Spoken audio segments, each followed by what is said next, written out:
Hey, B, What's up? I understand we got more questions. We do. Is it from Rese again? Our boy Rese All right. loves asking questions. Hit me. Hit me. What do you got? You know who makes good coffee?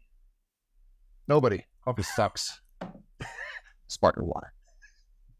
All right. Questions are, he went and took a physical and at the National Guard, and he was thinking about joining the military. And the National Guard employees said, basically, if you were looking to be a cop or have a career in law enforcement, the military is a good step for that, especially at his age. And he is asking us if we agree with that. And I totally agree.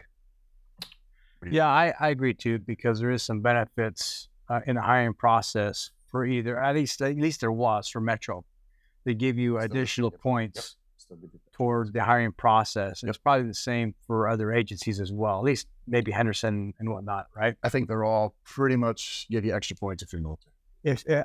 If you don't have street experience, common sense, life experience, I think military is a good place to go. It makes you grow up real fast. Yeah, you'll mature a lot quicker, right? See the world, travel, get paid. Not even that. You have to make fast decisions. Yeah. Right? Yeah, crafty decisions. You have to, yeah.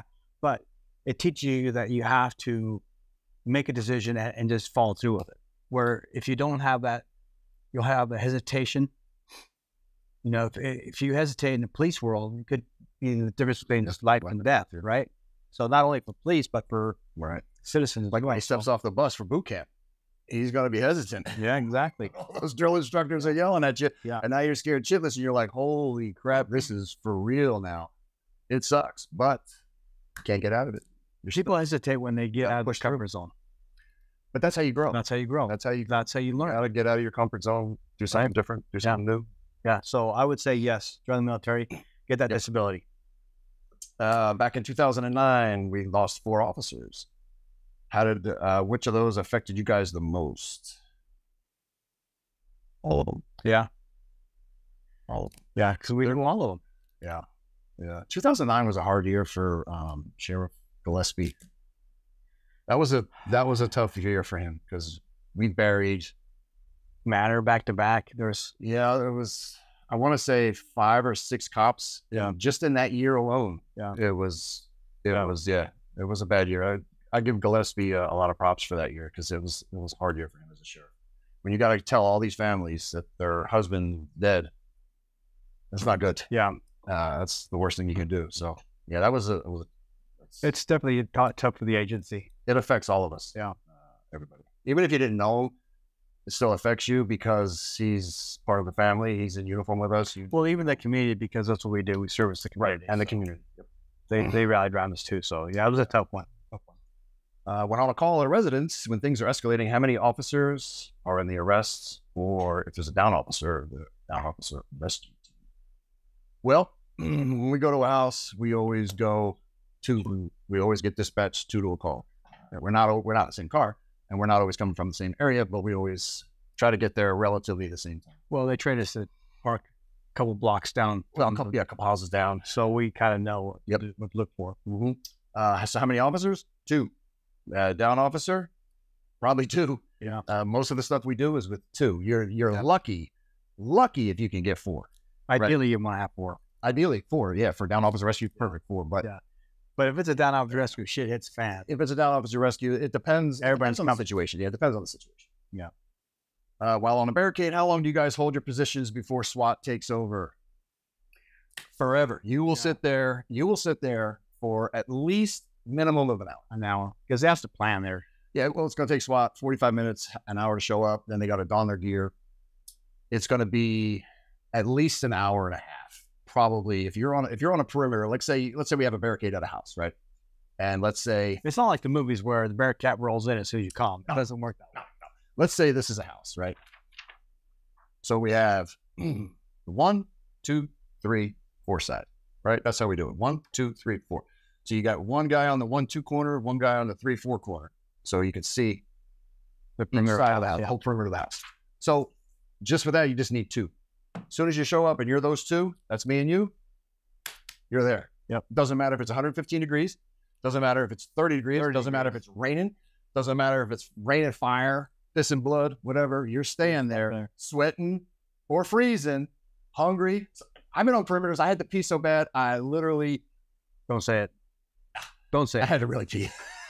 So sometimes you don't get to pick, right? You're on your way to the bathroom, and guess what? All comes out. Gonzo's running for his life now, 30 seconds later, and you're like, you gotta be kidding me. Guess what? You gotta go. Yeah. So you're gonna stay in there for an hour and a half, probably minimum. Then you get tapped out. I've done it. Yep. You'll see this. You'll hear them on the radio. SWATs arrive, blah, blah, blah. They'll come in, they'll tap you out, and you'll go back to the CP, the command post. Yep. So debrief, and then you go. And you just try not to get shot and try to hide the best you can when you're on that perimeter, because you know what's going on inside the house and everything. So with the incident at Cece's Pizza in 2014. Yeah.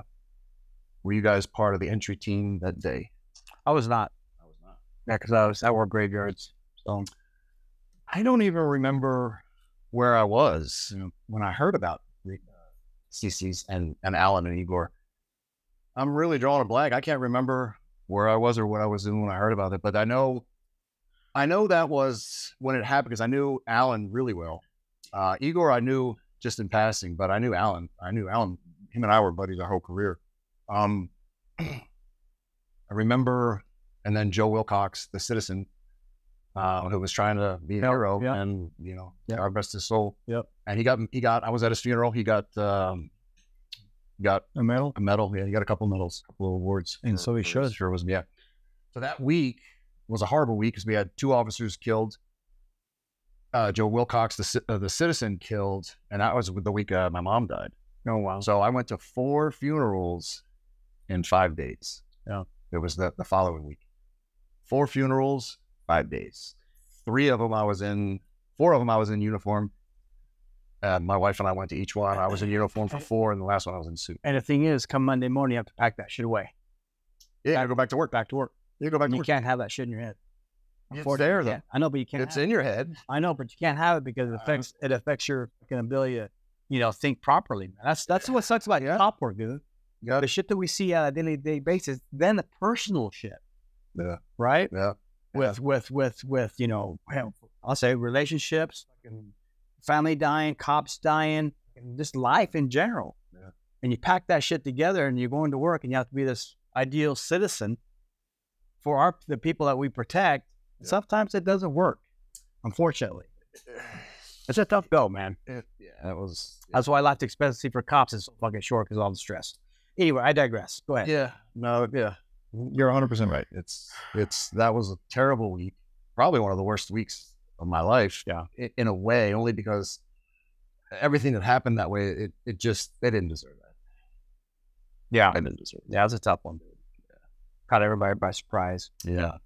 I was the union rep at the time, and I was repping the SWAT officer that made entry in there, and he wasn't in SWAT at the time. He was a patrol officer. He's in SWAT now. So I got to see the whole video of everything inside CC's, and yeah, it was horrible. Our job, prior jobs, right? Right. When we get up to go to work, put our boots on, put our gun belts on, the thought process of our head says this could be the last day we do it. None other jobs really do that, where you can strap your shit and say, "Hey, babe, I might not be coming home today." I mean, I'm being more dramatic, but it's a possibility. Look at these jobs that we just are talking about. Yeah. Right? Yeah. They're just having pizza, not thinking that was going to be their last day on this earth. Right? When you take this job, yeah. Okay, that's a likelihood that it could happen, and it does happen. I'm just gonna be honest with you, America. I'll be honest with you. I never thought I would end my career like retiring. I saw it. Honestly, I always thought I was gonna either die on duty or something. How many times? I was like, all right, I'm a cop. I'm probably gonna give my life for the city. How many times? I know you did. How many times did you visualize your funeral? A lot, right? Yeah. Yeah. Who's gonna be there? What they're gonna say? Yeah. Thank God we made it out. Yeah. All right. Got to make it out alive and sane. Healthy. And healthy. Yeah. So next question. At least I'm healthy and I'm blessed. Yeah. Yeah. Yeah. Not too sane, but Yeah. what are you going to The job, dude. But yeah, that CC's Pizza, yeah, it was a horrible week. And they never saw it coming. They didn't feel a thing. I'm the opposite, so. But thanks for the question, Rese. Yeah. Thank you, Rese. Thanks for drumming up. Always. Thank you. Thanks for drumming up the PTSD for us. Getting worked up and down. Well, I just when you see the videos of two cops, two human beings, two men that were fathers and husbands, sons, just get brutally murdered like that. It's no reason. And it was so quick. Not even John Wick would have survived. Yeah. Not even John Wick would have survived. He's a character. He's an actor. He might have survived. So John Wick's real, dude. All right. All right. John Wick's real. All right. Didn't you see John Wick 4? Maybe John Wick 5. Not yet. Comes out in 2024, right? Yeah. Next year. 2024. All right. If you have any comments, leave them below. If you'd like to ask us any questions like Rese, hit us up at ask@lvcops.com. We'll hit you back live on video, just like we did. Oh, like, subscribe, ring the bell, all that stuff. Flip to the next video here, here. Yeah. There, wherever it is, you'll find it. You're smart. Thanks to our friends, Zangief Jiu-Jitsu and Thank you. Simply Vegas. Yes. Thank you. Thanks for watching. And for those still serving, have a safe tour duty, please. And make a difference in someone's life. Stay classy, Las Vegas. Always.